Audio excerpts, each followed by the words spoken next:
How's it going, everyone? Welcome to another episode of Therapy Talk. I am your co-host, but very much a junior co-host. My co-host, the real man of the show here, is Michael Edelstein. And also joining us today is David Ramsey Steele, who co-wrote a book, 3-Minute Therapy, with Edelstein.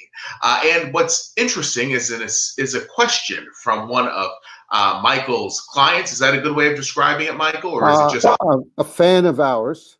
Got you. A fan of ours who obviously has authorized us to read this on air. So I will just throw the question out there, and then Michael and David will take it away. And maybe if I think I have anything worth saying, maybe I am the I'm the everyman here, not a mental health professional at all. But I might chime in down the road. So the message is from Brandon, and he says, "Hi, Michael. I frequently read Psychology Today. Many of the articles talk about differences in sex drive between men and women and how that is a problem for married couples. I would think that people would know before they get married they have a big difference in sex drives and take that into account. My girlfriend says that she noticed I wanted to have sex more often than she does during the first 6 months that we were together.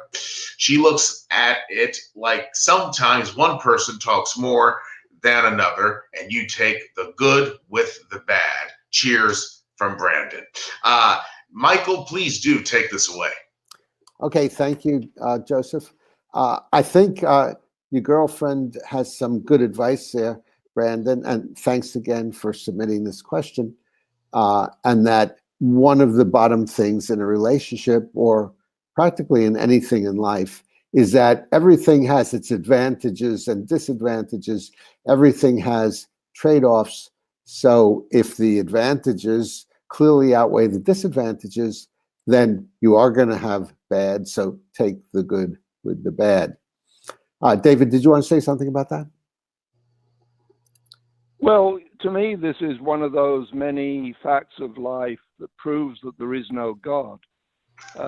Because if there were a God, there would be 500 women for every man. And because there's only one woman for every man, this proves that we're not created by an all-wise, all-benevolent providence.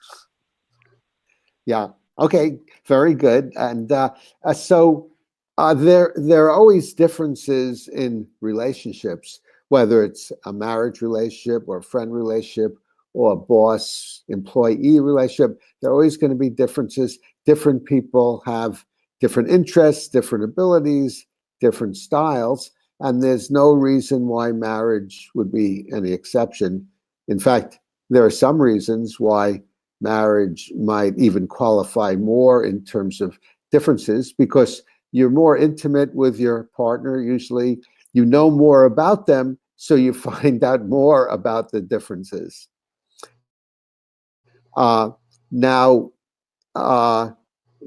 sex drive or libido differences is a case in point of differences that often come up with married couples. The next point that you make, Brandon, is you said that I would think that people would know before they get married they have a big difference in sex drives and take that into account. Well, that's possible if it's evident before they get married, but it very well may not be, because there are other factors, like there's the novelty, the excitement, the desire to impress the other person and show them you're like them. So there are reasons why before they get married, things might not be a good anticipation of the future. So there are a few things you can do before you get married, and that is ignore the fact you're the same and there are no differences, and recognize that that very well may change over the course of your marriage. Also, it's not so unusual that you're compatible at first, but sex drive tends to change over the course of a marriage and over time, how strongly sexed you are, how much you want sex, and interests change. So you might be interested in having sex or not so much later on. Then we get to how to deal with it. So the first step, as it usually is, and David and I discuss this in our book in a few different places, 3-minute therapy, and that's called the concept, the problem separation technique. As we go through life and as we go through the day we have goals and challenges, and sometimes we disturb ourselves about the challenges. So it's useful to decide what's a practical problem and what's the emotional problem. And the reason for that is you address each differently with different strategies. So let's start with the emotional problem. Some emotional problems that come up when there's sex interest differences, especially when things seem to be compatible at first, is one, feeling hurt about feeling like you're rejected by your partner, they don't want to have sex, and the hurt comes from a demand, as REBT is commonly points out. Demands such as must, should, supposed tos, have tos lead to emotional problems. And in this case, if you're feeling hurt about being rejected sexually, one obvious demand is, I must not be rejected. This proves I'm unlovable, or this proves I'm no good. So that's a good must to work on and question, challenge, and contradict it. Another one is sex addiction. One of you may be addicted to sex, and that's why you want sex 50 times a day. And addiction also comes from absolutes, such as, because I very much would love to have sex 50 times a day, I absolutely need it. I can't stand feeling frustrated. So again, a need is an absolute, a dire necessity, and you can convince yourself, if you look at the reality, obviously you don't absolutely need sex. No one that I know of has died from sexual frustration or deprivation. It would be lovely, especially if you're particularly horny, but it's not a dire need. So you can show yourself that. Another emotional problem that tends to come up is resent me.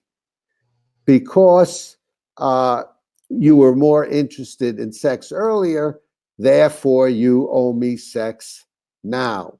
Or because you're my wife or my husband, therefore you should act in a wifely or husbandly way, which is have sex with me whenever I want it, which again, because of the must, is false. It could be lovely if your partner acted that way, but there's no law of the universe, nothing in the Constitution saying that your partner has to come across with sex just because you want it. Finally, anger could come up, and this happens with couples. Usually the male is the culprit rather than the female, but it could be the same, and that is your partner keeps nagging you to have sex and you are not interested, or you're not interested then. So the should there, if you're angry, not displeased or disappointed, but angry, would be, because it's a pain in the neck when you nag me, you absolutely should stop nagging me about having sex. And you don't run the universe, you don't control your partner, so there's no law saying they have to do anything just because you want them to do it. The solution to all these musts and shoulds, whether it's hurt, addiction, resentment, and anger, is unconditional self-acceptance. If you feel hurt, you're just an imperfect human. You're never worthless slob just because your partner doesn't want to have sex with you. So acceptance means accepting your human state. Unconditional other acceptance, if you feel resentful or angry, not putting them down. They also, like you and all of the humans, are imperfect. They have different interests and desires. So there's no reason why they have to do anything that you want. And therefore, you can accept them as the human they are, with the good and the bad, as your girlfriend said earlier. Then unconditional life acceptance, which means you accept the fact that there are going to be frustrating aspects of life, very, very frustrating aspects, especially in intimate relationships. And that's the way life is.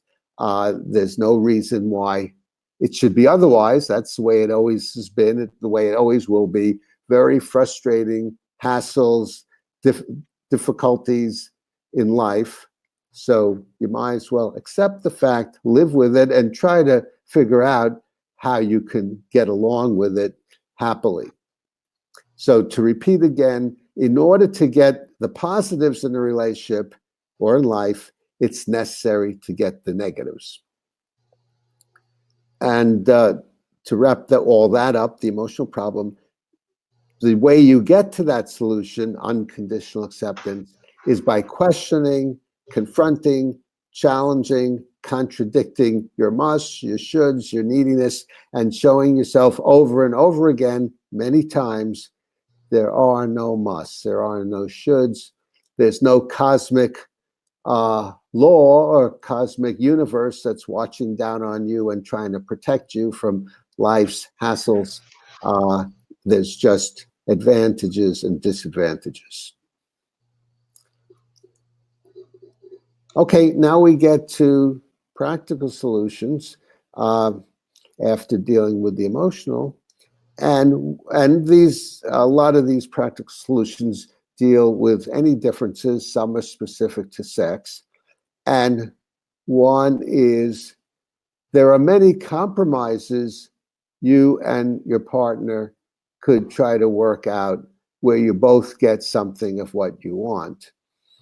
For example, let's suppose you want to have sex 6 times a week and she wants to have sex twice a week. Well, a compromise would be have sex 4 times a week. Another possibility is a quid pro quo. You want sex more and she wants to have romantic dinners more. So the quid pro quo could be, if she's willing to have sex 2 more times a week, you'd be willing to go to these horrible romantic dinners 2 times a week or 2 more times a week. So there are other compromises you could work on. Another compromise is to masturbate yourself, so at least you have orgasms and don't feel physically frustrated. Or you can have your partner masturbate you to get that physical release and satisfaction. And you could, either of you could use your hands or your elbows or your mouth, have oral sex to satisfy your partner, even though you're not into sex or having intercourse. Another option, which few couples choose, but some do, rare couples, and that is the person who doesn't want sex that much gets a sex partner, not a lover or a friend, just someone of the opposite sex or the same sex if you're gay to have sex with. And the understanding with that partner is, if one of you starts falling in love with the other, then the relationship's off. It's just for sex, sort of business relationship, just like you might get together with someone just for tennis or just for going to classical music concerts or things like that. And then a final practical solution, although there are many more, is distraction. You're feeling horny, you want to have sex, your partner is in it. Go exercise or watch a video or read a good book. So to summarize, divide the problem into the emotional problems and practical problems. Use emotional problem-solving strategies, cognitive strategies, changing your thinking, giving up your demands for the emotional problem, and then experiment, use trial and error, read books about sex, ask friends how they deal with this, and so try practical solutions. And that's my answer to the question. David, anything to say, I guess, before I throw my 2 cents in? No, I thought that was a very thorough and very orthodox response. Yes, and by orthodox, David means orthodox REBT, rational emotive behavior therapy, which was devised by a genius in psychology and pioneer in the 1950s. Albert Ellis has written 80 books. A number of them are about sex. He was a sexologist also. So this is orthodox. So what Albert Ellis called preferential REBT. Well, I was going to say it's definitely not Orthodox Christian or Jewish, but it's glad you specified. Yeah. Much of it is. Much of it is. Maybe some of the practical solutions are not. But in terms of the emotional problem, identifying your demands and overcoming them, kicking them out, convincing yourself all demands, musts and shoulds are fictions. They don't exist except in our heads. That part, I think, would go for any religion. Would you agree, Joseph? And come to think of it from that perspective, yes, I would. I think a lot of people would probably balk at hearing that, but if they think about it, I would hope it would make sense to them as well. I was just going to say, this might sound a bit off the wall. This conversation makes me see the necessity of, how in the gay community has bathhouses. There should be heterosexual bathhouses. I'm very serious about that. It would solve a lot of these problems. And I think it would really allow for sexual release that is necessary in our society. So I'm all in favor of these opposite sex bathhouses opening up, but unfortunately, it doesn't look like anybody's beating down the door to get one in operation. Actually, there was, I think that's a very good suggestion, Joseph. And when I was living in New York, I was familiar with one there called Plato's Retreat. And at the time, it was written up in Newsweek and other magazines, where you would go to have sex. If you were a single woman, they would let you in. But if you were a single man, the requirement was you come with a woman. And the purpose is to have sex, usually not with the person you came with, but rather with strangers you meet there, you have sex with them, and then you go home. Sometimes relationships were formed from that, but usually you just have sex there and you go home. And it's the kind of thing that you recommended, Joseph. And Joseph, I know you have an entrepreneurial spirit, so I suggest you start one. You're in Florida, is that correct? Yes, I am. Yeah, start one in Florida. It'll be wildly popular.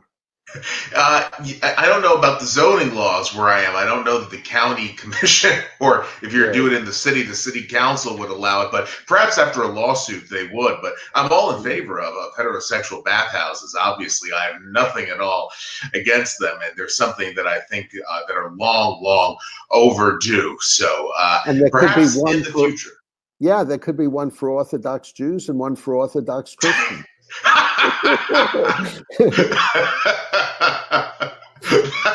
Well, damn good Saturday Night Live sketch. we do live in a period. Hello, we do live in a period where we do live in a period where heterosexual activity is under suspicion. So right, yeah. I mean, if I think it would be, if you were thinking about this as a practical commercial proposition, it would probably be best to start it for trans and then move to gay and then from there, then you could have this little sideline of heterosexuality. You might get away with that. Yeah, good suggestion, Joseph. Take that to heart when you start one. I have no plans to start one now, but if somebody else started the opposite sex bathhouse, I would be a big supporter. I'll just leave it. You would at least interview that person. Oh, to say the least, I would interview, maybe try to understand their business plans, so on, so forth. But it would be something else. I would think though that you'd have to have one bathhouse for same-sex attracted people and another bathhouse for opposite-sex attracted people, because I think they would get too uncomfortable, both sides, if the bathhouses were like, in the same building. It would probably be a commercial disaster. So I would think you probably have to put on opposite sides of the street. But it is bizarre when you think about like all the gay bathhouses have been around for so long. You mentioned Plato's in New York, which I had heard of, although I've obviously never been there.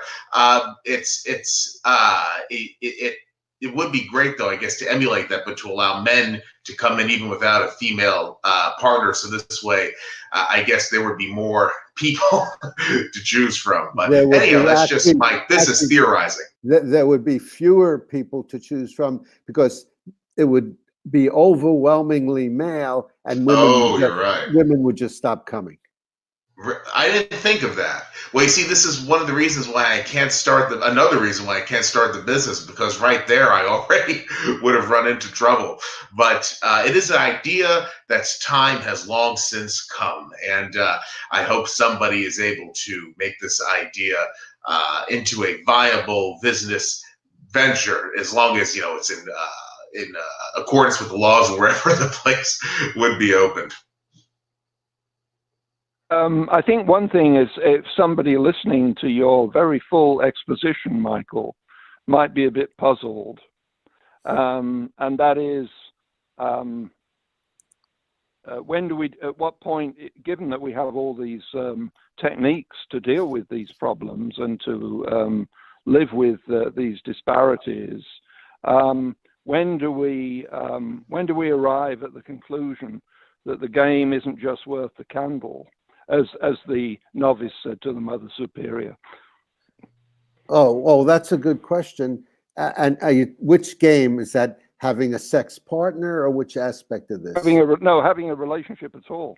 Oh, I see. Yeah, that's a good question. And the answer is, as with choosing, well, my answer is, I'm sure there are others, as with choosing everything in life, you weigh advantages versus disadvantages. And there are people who have been in relationships and decided they've had enough. The disadvantages do outweigh the advantages, so they've decided to be single, and so that's one of the ways to do it. And also look for your musts and shoulds. For example, I had a client who decided not to have a relationship again because after his last relationship, he felt very, very hurt about the rejection. And I was working with him to overcome his must. I must not be rejected, and I must not feel hurt. I can't stand the pain of being hurt. And just because you have a must like that doesn't mean that relationships are necessarily for you. It means that once you get over the must and you stop overvaluing avoiding rejection or avoiding hurt and pain, then you can put it in perspective and weigh the advantages and disadvantages. Does that answer the question, David?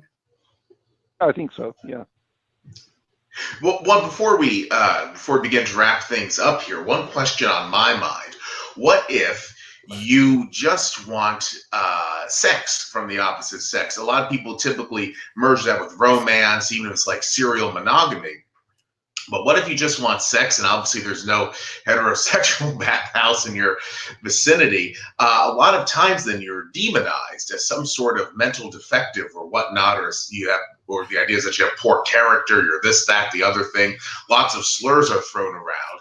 But could it just be that for some people there is for them, a natural urge to have sex with as many members of the opposite sex as possible, and that's their norms. And if they try to lock them down to a more traditional romantic situation, that for them would be abnormal. And in that case, if you're somebody who's sort of following the socially defined life script, maybe the best solution for your problem, like having too high of a sex drive in a monogamous relationship, would be to abandon monogamous relationships altogether. But that might require a form of self-realization that's rather deep.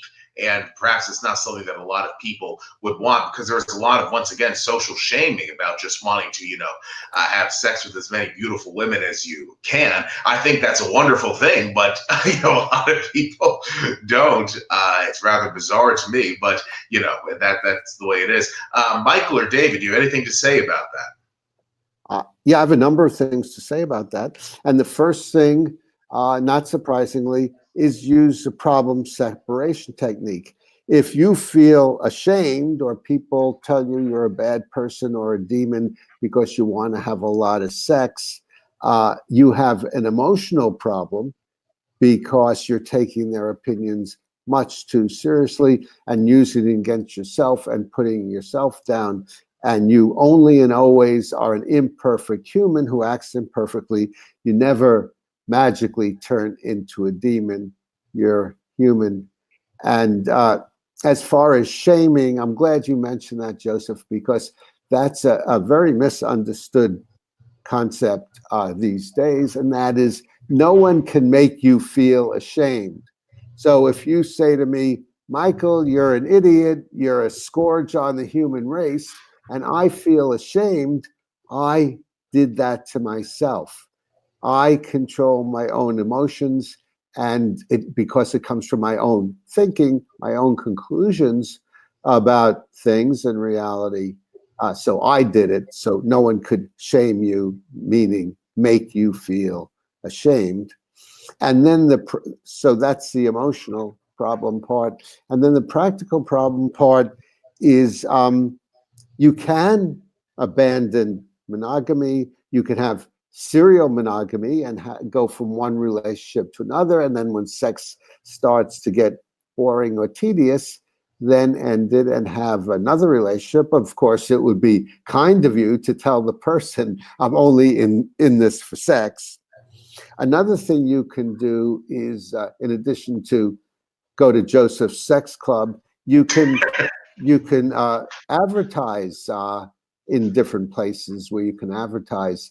There's Match.com, which is to make matches, and there might be a section on that where you make a match with someone who's interested in just interested in a sexual relationship or serial monogamy. And I think there are others. I know I've heard that OkCupid at first had a reputation for a good place to go if you wanted sex. And there was a app, and the name escapes me. There was an app where, again, at first it was known as a place to go, just have sex. But these days I hear that people are Tinder? Yes, that's it. Tinder. Very good. People are meeting and mating even on Tinder. So you could seek out one of those apps or websites. Another thing you can do to meet people, and maybe some of those people are just interested in sex, is wherever you happen to be, if you see an attractive person, you can start a conversation and suggest getting together and get to know them better if they're interested. And usually on the street, especially if you're in San Francisco or New York City, there are tons of people on the street, and you could meet people that way. There are also single bars, and some single bars are for gay people, some are for heterosexual people, some are for both, and some are known as a pickup spot for a one-night stand. So there are all these options available. Does that answer your question, Joseph? Oh, quite thoroughly. David? Yeah, I mean, the only observation I would make is that relationships very often have all kinds of aspects as well as sex. And one of them, which is, they say, connected with sex, is having children and bringing them up. And you know, there is an interesting sort of development in social science where, if you read stuff by Eric Kaufman, for example, where he wrote a book called "Shall the Religious Inherit the Earth," where the traditional kind of family is most productive at having and raising children, and as a result, people who have a worldview which recommends that traditional kind of family tend to have more children than those who don't, and so you get the growth of religion of certain kinds as an indirect result of demography, of fertility, differential fertility. Yes, But and also sorry. on your note, David, about some people who want to have children, there are cases where someone who is gay got together with someone of the opposite sex just to create children, or you can adopt children, or go to a sperm bank and get sperm for and have children on your own. So there are other options like that. Joseph, you were going to say something? Right. I was going to say that it's interesting that the demography situation, which David brought up, it is true. I've researched it myself, but at the same time, society is growing more secular, at least throughout the developed world. And I guess that would be in spite of religious people tending to have more kids. It would suggest that the children of religious people are more susceptible now than ever before to becoming secular in spite of their upbringing. So it's a rather fascinating thing. Right. I mean, there are two countervailing tendencies. There's a tendency to secularization, and there is the tendency for religiously committed people to have more children. And although, of course, you don't infallibly pass on your view of life to your children, it's better than random probability that your children will accept something of what you believe. And so you have this countervailing tendency of desecularization, which is fighting the tendency of secularization. Okay. Very interesting. Yeah. Thank you, Joseph and David, for this interesting discussion. Before we sign off, I'd just like to give some credits for myself and David. David has a wonderful book called Atheism Explained, and another wonderful book that we wrote together in addition to 3-Minute Therapy called Therapy Breakthrough. Plus, David's latest book is called The Mystery of Fascism, and David's favorite book, and correct me if I mangle this, David, is called Orwell, Your Orwell, Life on a Slab. Is that right? A worldview on the slab. A worldview on a slab. And on my side, I have a private practice, both remote therapy, in person, and you can reach me at my website, which is 3minutetherapy.com, and 3 is spelled out, and it's the name of the book David and I wrote together. Great. This has been, I think, our liveliest conversation yet. I have enjoyed it tremendously. I guess for my closing note, I'm still holding out hope for the heterosexual bathhouse. Even if I can't run it, I sure would like to visit it, presuming it ever does open. But, well, hope springs eternal, as the old saying goes. Yes. Yeah. Okay, very good. Hey, thanks.